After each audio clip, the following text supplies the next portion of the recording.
Hoy estamos iniciando una nueva serie. Y esta serie empieza con una historia. Déjame contarte de una persona que se llama Nicky Cruz. No sé si estás familiarizado con la vida de este hombre, pero es una historia que me impactó hace años y es digna de que la recordemos. Nicky Cruz era un joven, él nació en 1938 en Las Piedras, Puerto Rico.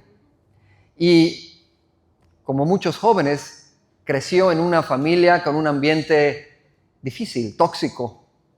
Fue víctima de abuso emocional, su familia estaba marcada por la brujería, por el espiritismo y no se sentía seguro, no se sentía aceptado. Le habían apodado el hijo de Satanás y este niño pues se la creyó. A sus 15 años, Nicky se fue a vivir a Nueva York.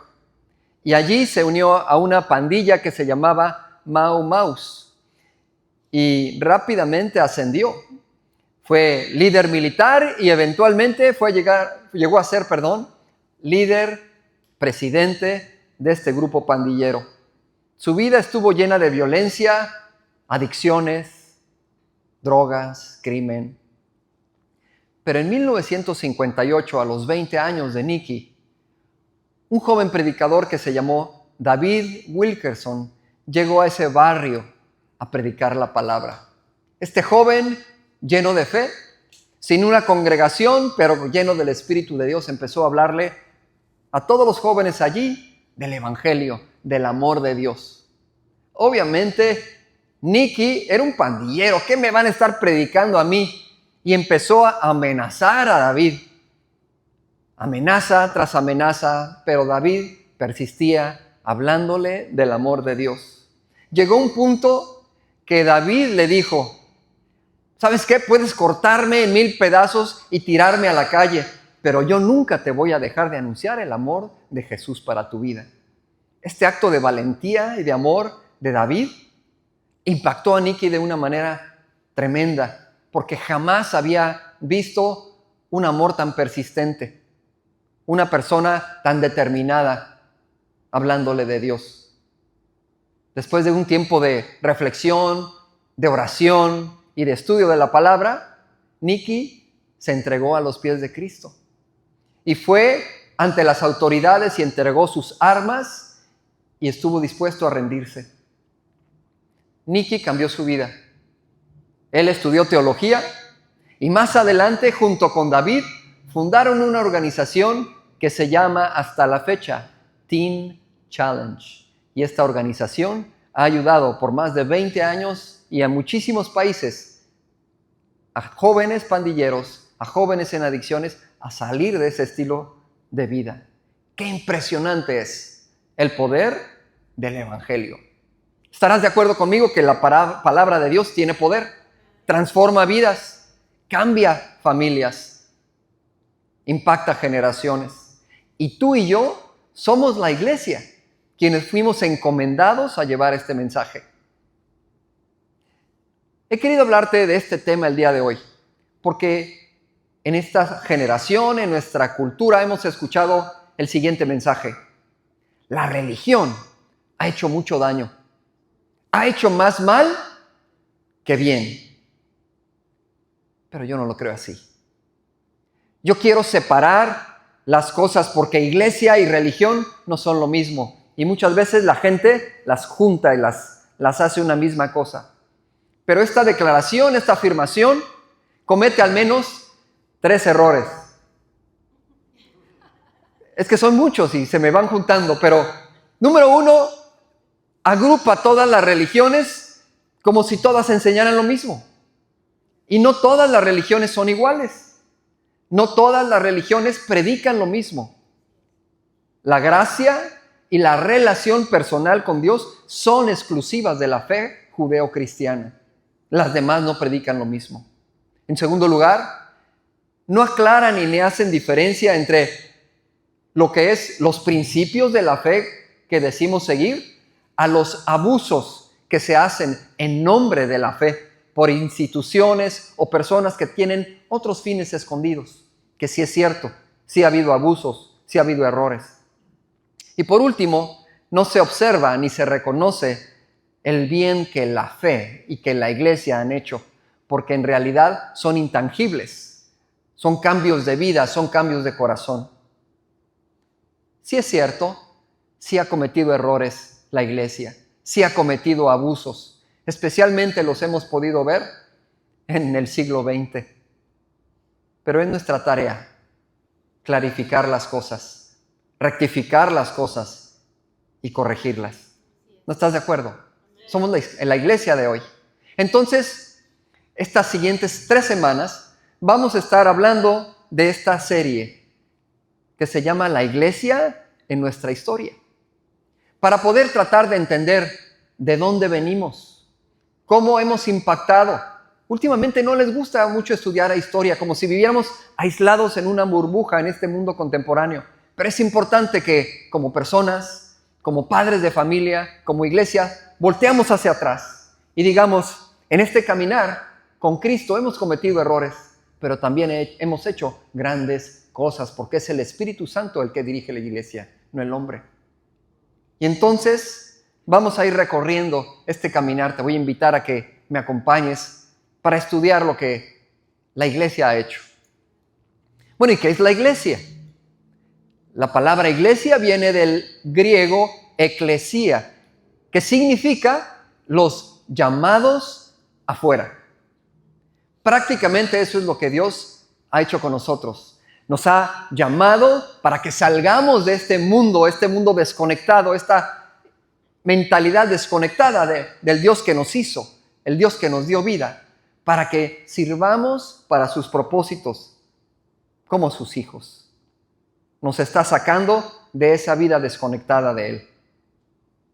Y vamos entonces a basarnos en el mensaje de la carta de Juan, que se llama Revelaciones en inglés o Apocalipsis. Y hay una parte en los capítulos 2 y 3 donde el Espíritu Santo, de hecho Jesucristo mismo, le habla a la iglesia, pero le habla a 7 diferentes congregaciones que de alguna manera simbólicamente representan errores, faltas que la iglesia ha cometido. Y esta carta fue escrita a específicamente 7 iglesias, pero también nos habla a nosotros como iglesia, porque también podemos caer en esos errores y podemos ver a lo largo de la historia cómo estas características que menciona el Evangelio según lo escribió San Juan, pero se llama Apocalipsis, narra estas características de la iglesia. Así que, estés lista, estés listo o no, vamos a ir al Evangelio otra vez. No es el Evangelio, es el libro de Apocalipsis, el capítulo 2. Y vamos a empezar con la iglesia primitiva. Esta iglesia, de estas 7 iglesias, las vamos a relacionar con las 7 etapas de la iglesia principales. Vamos a recorrer 2000 años de historia de iglesia en ciertas características de la iglesia. Vamos a tratar de cubrirlo en 3 domingos. Así que oren por mí. Ok, el primer periodo fue el siglo I. Este siglo es el siglo cuando nuestro Señor Jesucristo muere, resucita y es elevado al cielo. Pero da una comisión a la iglesia y les dice, vayan y hagan discípulos. ¿Y qué características tenía esta iglesia? Bueno, era una iglesia 100% judía. Era una iglesia que no se veía apartada del judaísmo. Decía, somos judíos, pero entendemos que se ha cumplido la profecía mesiánica de la tradición judía. Lo que anunciaron los profetas ha llegado. Entonces ellos no se veían como que ya no eran judíos. Sin embargo, entendían este nuevo pacto que Jesucristo les había traído como judíos y querían llevar este mensaje de salvación, estas buenas nuevas al mundo entero, porque ahora el mundo ya no estaba excluido como lo era en el judaísmo, ahora estaba incluido y les querían anunciar esto. La iglesia empieza a crecer y el mensaje era muy sencillo. No había tanta doctrina, no había tanto debate teológico. El mensaje era este: el Mesías ha llegado, es Jesucristo. Jesús murió, resucitó y es elevado al cielo y viene por nosotros nuevamente y nos ha comisionado llevar este mensaje al mundo entero. Qué sencillo mensaje, y un mensaje de amor y de reconciliación. un mensaje de gracia. Cuando antes no había gracia por los religiosos fariseos, ahora sí había llegado la gracia. Pero el mensaje en sí era muy sencillo. Había el celo de la iglesia, de la religión, quiero decir, judía, que les catalogaba como infieles, haberse apartado de las enseñanzas de Moisés, de la ley de Moisés. Y también, por otro lado, había un poco de persecución a causa de los romanos, pero no tanto por cuestiones religiosas, sino porque temían que el imperio romano peligrara. No querían alborotos, no querían escándalos, querían que la gente estuviera tranquila. Entonces, esta iglesia empezó a evolucionar y el apóstol Juan habla simbólicamente a este periodo de la iglesia, diciendo lo siguiente en Apocalipsis 2, del 2 al 4. Si traes tu Biblia, ahora es el momento porque no la vamos a tener proyectada. Dice lo siguiente, Apocalipsis 2. Yo sé todo lo que haces. He visto tu arduo trabajo y tu paciencia con perseverancia. Sé que no toleras a la gente malvada. Has puesto a prueba las pretensiones de esos que se dicen ser apóstoles, pero no lo son. ¿Te fijas? Desde el principio, cuando Juan escribe esto, ya había falsos apóstoles, falsos profetas y falsos maestros. Has descubierto que son mentirosos. Has sufrido por mi nombre con paciencia sin darte por vencido. Pero tengo una queja contra ti. No me amas a mí, ni se aman entre ustedes como al principio. Mira hasta dónde has caído, vuélvete a mí y haz las obras que hacías al principio. Si no te arrepientes, vendré y quitaré tu candelabro de su lugar entre las iglesias. Pero tienes esto a tu favor, que odias las obras malvadas de los nicolaitas, al igual que yo. Nicolás era un discípulo que se había apartado y que se había vuelto una persona completamente liberal, una persona que se había vuelto inmoral, especialmente en el área sexual, es donde tendía a inclinarse este tipo de libertades que se daban y se apartaban de la enseñanza, de la sana enseñanza de la palabra.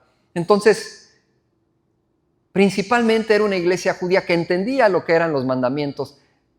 Quiero decir, el estilo de vida que nos había llamado a vivir el Señor.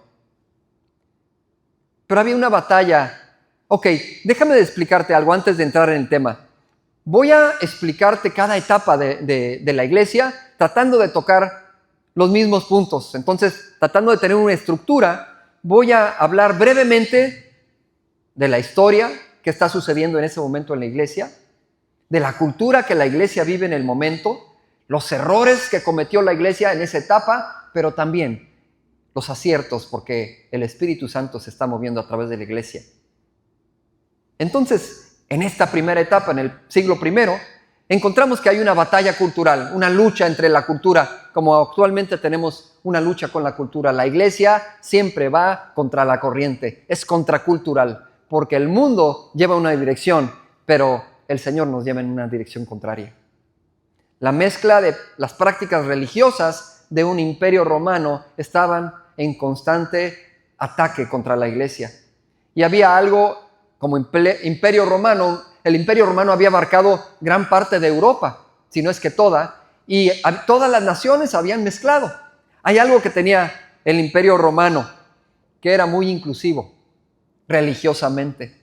Entonces, podías ver que la gente adoraba a dioses griegos, a Artemisa, Diana de los Efesios, pero también podían estar adorando al emperador romano. Entonces, no había problema con que hubiera politeístas. ¿Qué abusos había en ese tiempo? ¿Qué errores habían cometido? Bueno, como leemos en Apocalipsis 2, la iglesia se había empezado a centrar en formar congregaciones, como vemos la carta de Pablo, que él está visitando iglesias y empieza a escribirle a las iglesias y empieza a observar ciertos problemas.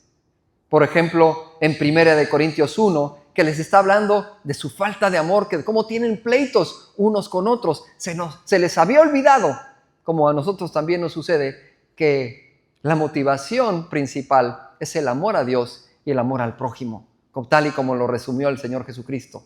Y a veces nos enfocamos tal vez mucho en la doctrina correcta, en que no caigamos en tal o cual pecado, en que si tomó, si no tomó, mira con quién anda, mira cómo se viste, y es tanto el énfasis en el vivir correctamente que nos olvidamos en el amor a las personas. Muy actual tal vez esos errores como iglesia. ¿Y qué sucedió? Entonces, ¿qué hizo bien la iglesia? Bueno, en ese primer siglo, el Espíritu inspiró la predicación de los apóstoles. Ese siglo se terminó y se escribió el Nuevo Testamento. Se completó el canon de la iglesia para que siglos después pudiéramos navegar. Fuera la luz que nos iluminara nuestro caminar con Dios. Nuestro cristianismo tiene que ser examinado. Y somos nosotros los responsables. ¿Estoy motivado en lo que hago por el amor a Dios? ¿O qué es lo que me motiva?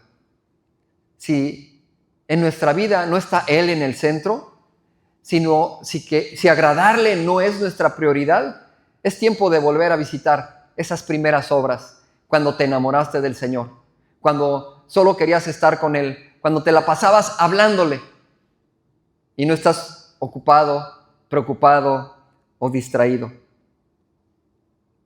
¿Te has encontrado descuidando esta relación con Dios? No me refiero nada más a, no he leído la Biblia, no he orado.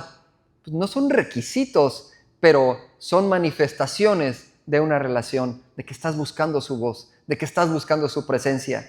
Porque tal y cual como la iglesia primitiva falló en esto, nosotros también podemos descuidar esas áreas.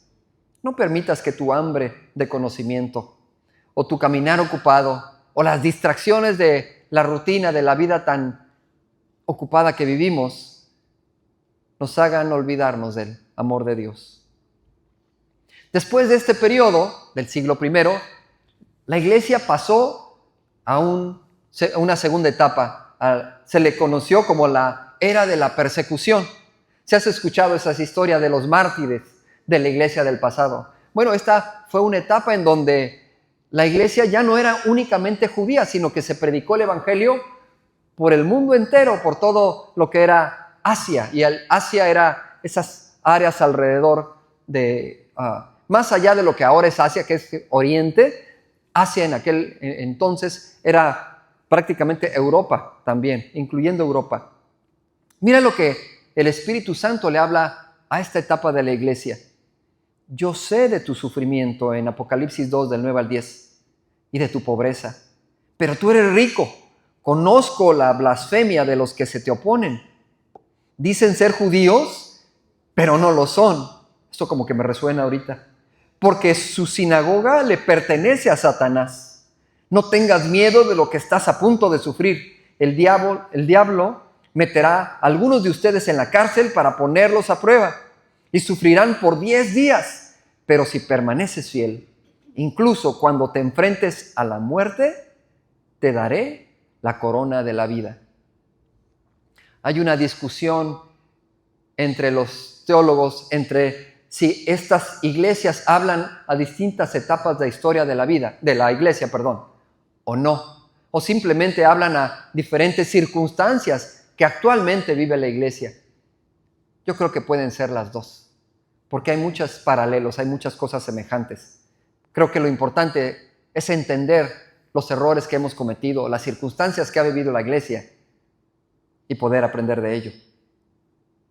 ¿Qué sucede entonces con la iglesia del siglo II y III de nuestra era? Bueno, la iglesia no judía empieza a crecer, a expandirse por todo el mundo. El evangelio es predicado a lo largo de todo el Imperio Romano, fuera de Israel. Y entonces la iglesia empieza a recibir una persecución diferente, más enfática, especialmente en los líderes de la iglesia. No es que solamente los mataran por su fe en aquel entonces, sino es que les daban la oportunidad, renuncia a tu fe y no te mato. Y sin embargo estaban dispuestos a morir. Esta cultura que tenían en aquel entonces le exigía a la gente lealtad al emperador o al César, mediante sacrificios, los cuales los cristianos decían, yo no voy a participar. Y por esta razón, los cristianos eran una amenaza, porque eran rebeldes al gobierno romano. Emperadores como Nerón, Domiciano y Marco Aurelio forzaban a los cristianos a elegir o el César o tu Dios. Y era, en otras palabras, o morirte. Y la cultura ridiculizaba a los cristianos como ateos. A los cristianos nos decían ateos, ¿cómo la ves? Porque la cultura entonces era politeísta y si no tenías muchos dioses, qué raro eres. La religión de los judíos y de los cristianos era la religión atea. En esta etapa realmente no hubo tanto abuso de la iglesia o tantos errores. Los errores de la iglesia fueron por miedo. No renunciaban a Dios. Por miedo cedían con tal de salvar su vida. Pero realmente era una iglesia más pura. Una iglesia que está en persecución va a ser una iglesia que está en auge. Una iglesia que crece. Las falsas enseñanzas siguieron avanzando por otro lado. Y podemos encontrar que en esta etapa la iglesia luchaba no tan solo con la persecución, sino con ideas, mentalidades. Hay tres principales ideas que hasta la fecha siguen penetrando, permeando la iglesia. Una es el gnosticismo. Negaban que Jesucristo había vivido en la carne, que no era una persona, era un espíritu, era un espejismo, era lo que fuera, pero no era un hombre. Otra era el marcionismo, que quería separar el Antiguo Testamento. Ese Dios del Antiguo Testamento no es el Dios del Nuevo Testamento.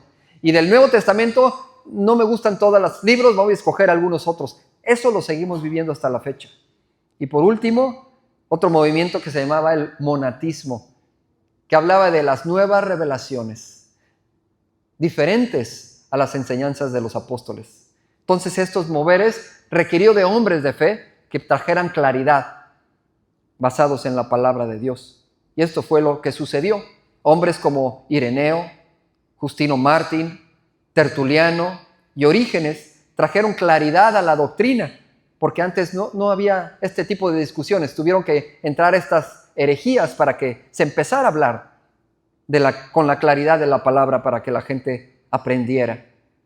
Tertuliano, que ahora es reconocido como un gran teólogo cristiano de aquella época, él se convirtió al cristianismo impresionado por la valentía de los mártires que estuvieron dispuestos a dar su vida a causa del evangelio. Y escribió algo y dijo, que hizo muy popular, y dijo, la sangre de los mártires es la semilla. Y es la semilla para que ese evangelio creciera y corriera.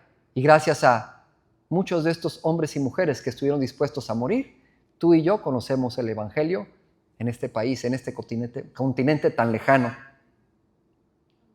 ¿Cómo podemos vivir nuestro cristianismo en un mundo que sigue antagonizando, sigue haciéndonos enemigos a los creyentes en el evangelio? ¿Podemos confiar que el Espíritu Santo va a avanzar este reino? ¿O no podemos confiar que lo que hizo el Espíritu Santo en el pasado lo puede seguir haciendo hoy?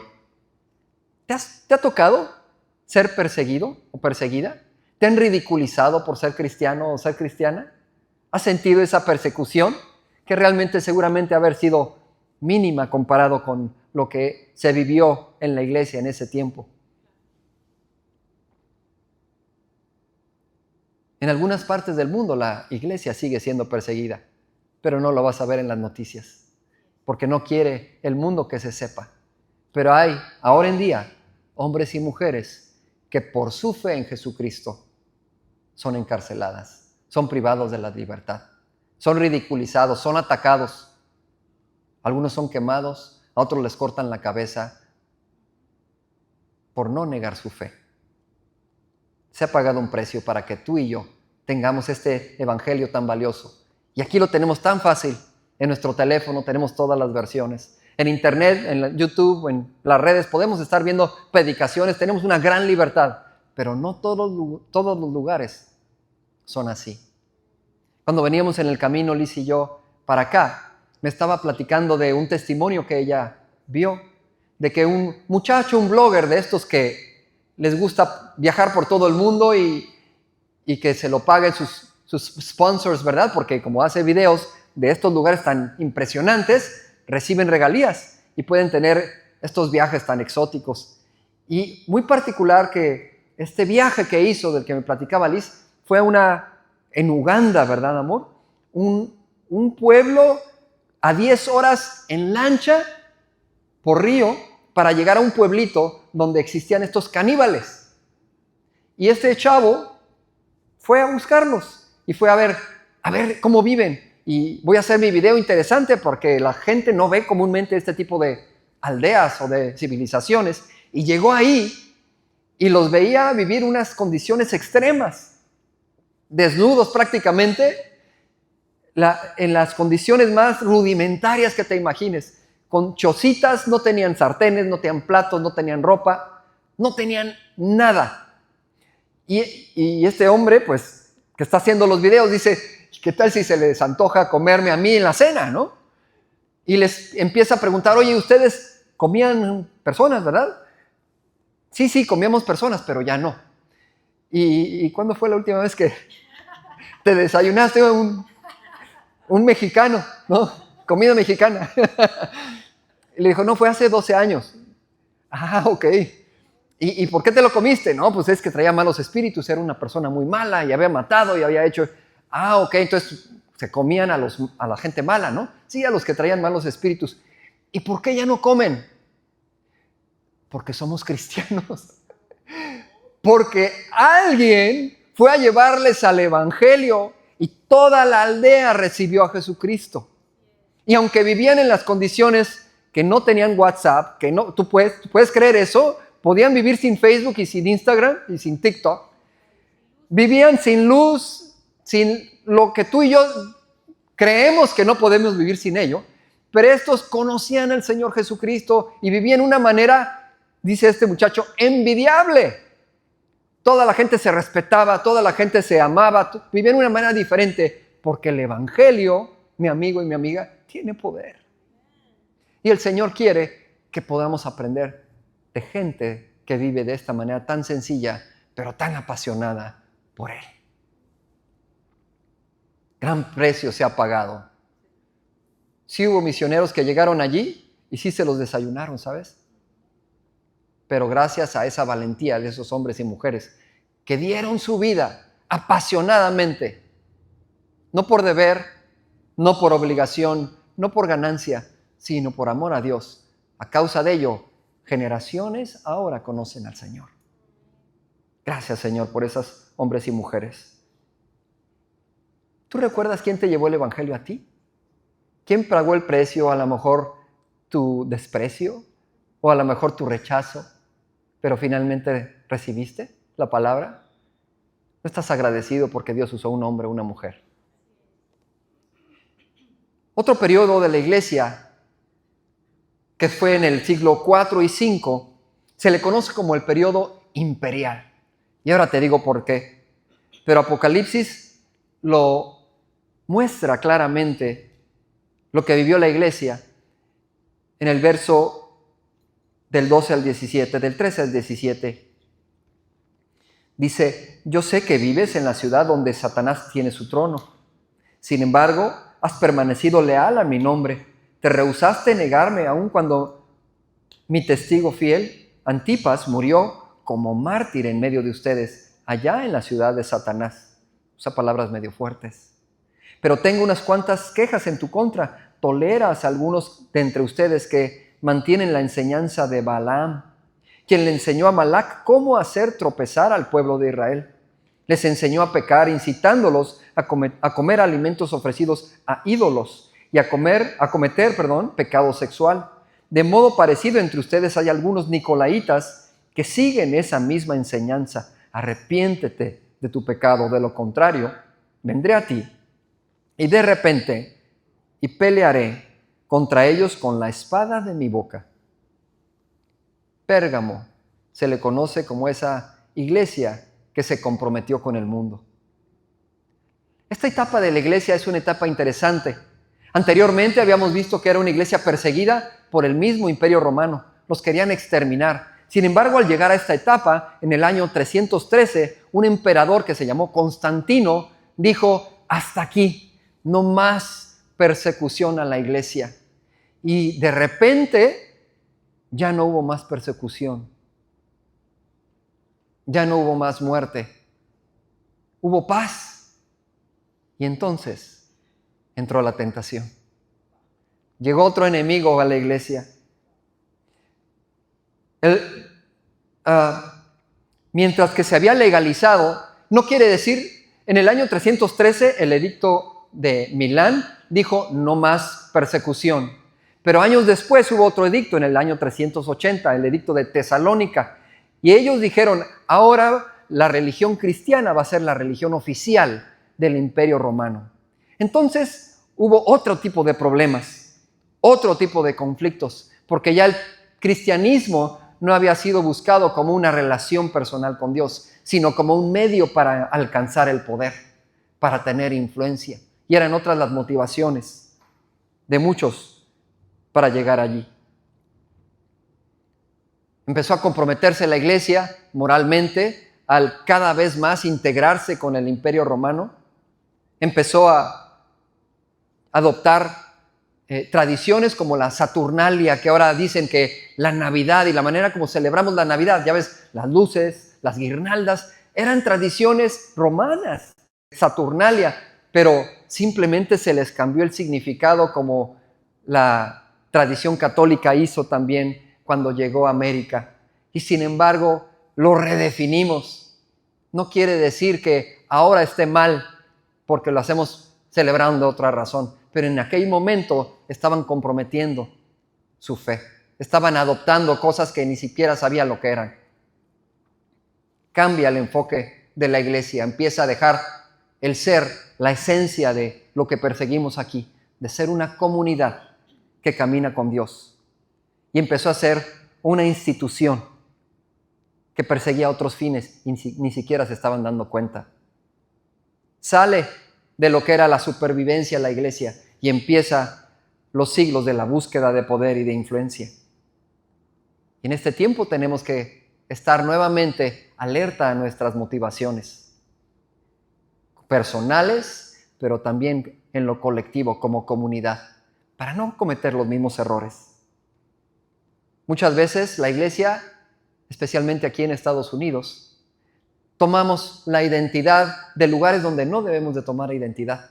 Definitivamente la política no nos debe de polarizar como ha polarizado la iglesia en los últimos años, porque lo hace. Nuestra identidad no está en ningún partido político, ni debe de estar. Nuestra identidad no debe de estar en ningún hombre, como a veces esperamos que un hombre, un político, nos salve. Nuestra identidad y nuestra esperanza solamente debe de estar en nuestro Señor Jesucristo. Y debemos de ser atentos de cómo caminamos, cómo pensamos y cómo hablamos.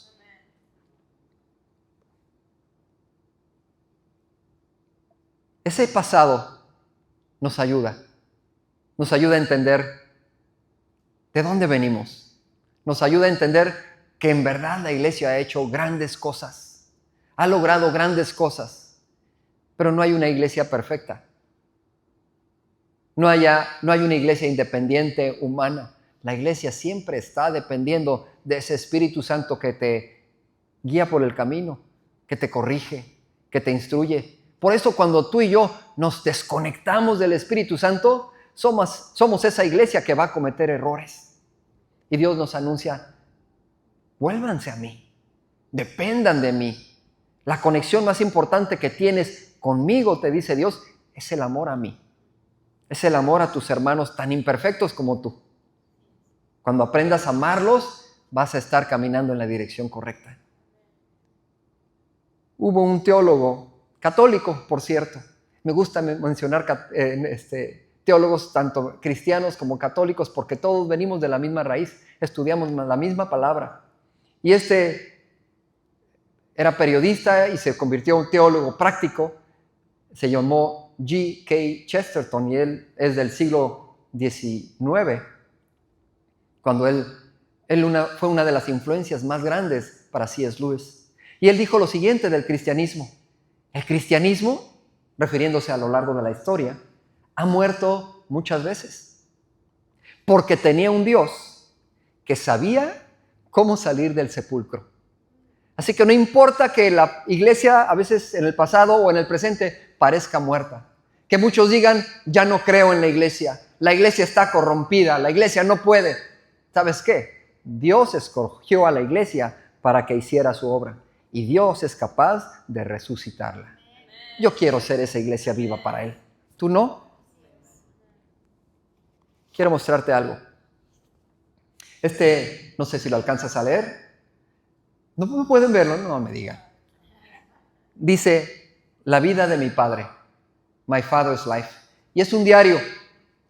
Qué bueno que me dices que no lo puedes leer. Mira. Me lo regaló mi hija Joana. Y el propósito de este diario es para que yo comparta de mi vida. Cómo fue mi infancia, cómo fue mi vida, cómo fue mi juventud.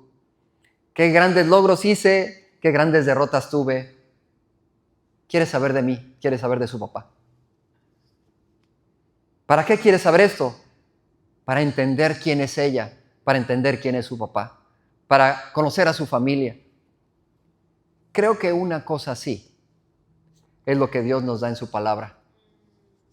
Y nos da también en la teología y en la historia que nosotros somos responsables. Así como cuando te preguntan, oye mamá, ¿y cómo era mi bisabuelo? Y tú, ni sé o ni me acuerdo, porque ni he preguntado. ¿Cuántos de aquí conocen bien el pasado de su familia? Hasta ahí llegamos, ¿verdad? Mi abuelito y mi abuelita y párale. Muchas veces porque o no los tuvimos cerca, pero muchas veces porque nunca preguntamos. Conozco a mi papá, conozco a mi abuelito y mi abuelita, o de un lado o del otro, pero hasta ahí. Y Dios nos dice, conoce tu historia. Sí, a través de tu familia, porque yo anhelo que, no sé cómo haya sido la historia de mis abuelos, mis bisabuelos, yo sé que por ahí llegó el evangelio. Y me tocó de rebote porque yo no recibí el evangelio a causa de mis padres, pero alguna influencia ya traía ahí, que me preparó.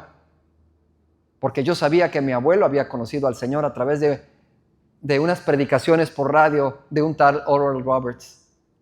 Pero lo que sí aprendí es que el Señor nos da esta historia de la iglesia para que aprendamos de cómo ha llegado el evangelio hasta acá. De cuántos hombres y mujeres que son nuestros ancestros espirituales, lo que hicieron para tener una Biblia en español o en inglés. ¿Cuántos hombres dieron su vida por amor a las almas? Y estamos aquí como consecuencia de ello. Así que yo te quiero invitar a que te intereses y a que compartas esto que con sangre se pagó. Dios es tan bueno. Dios es tan grande y nos recuerda lo que Él ha hecho, lo que su Espíritu Santo ha hecho. De la misma manera que creo que el Espíritu Santo nos invita a conocerle a Él y su relación con su iglesia, yo te invito a ti a que prepares tu corazón, a que guardes tu primer amor, a que no permitas que la contaminación, que las presiones, que esa persecución que a veces está detrás de ti, te desanime. Todos vamos a enfrentar retos, pero Dios nos quiere que los enfrentemos solos. Por eso dijo los llamados, la eclesía en plural, para que lo vivamos en comunidad. Porque las personas que están aquí sentadas a tu lado, te necesitan tal y como tú las necesitas a ellas. No existen los cristianos aislados. Cometemos errores al hacerlo. Nos necesitamos como cuerpo. Así como necesitamos al Espíritu Santo depositado en tu hermano y en tu hermana. Cuida tu corazón. Cuida tus motivaciones. No ames más al mundo que a Dios. Te quiero invitar a que prepares tu corazón en este momento para que mientras pensamos en esto que hemos platicado, de estos tres primeros periodos de la iglesia, podamos honrarle a Él a través del sacramento de la comunión. ¿Quieres levantar tu mano si no tienes los elementos? para hacerte llegar. O mejor, ¿sabes qué? ¿Por qué no pasamos y compartimos, tomas los elementos de aquí, de las copas que están acá,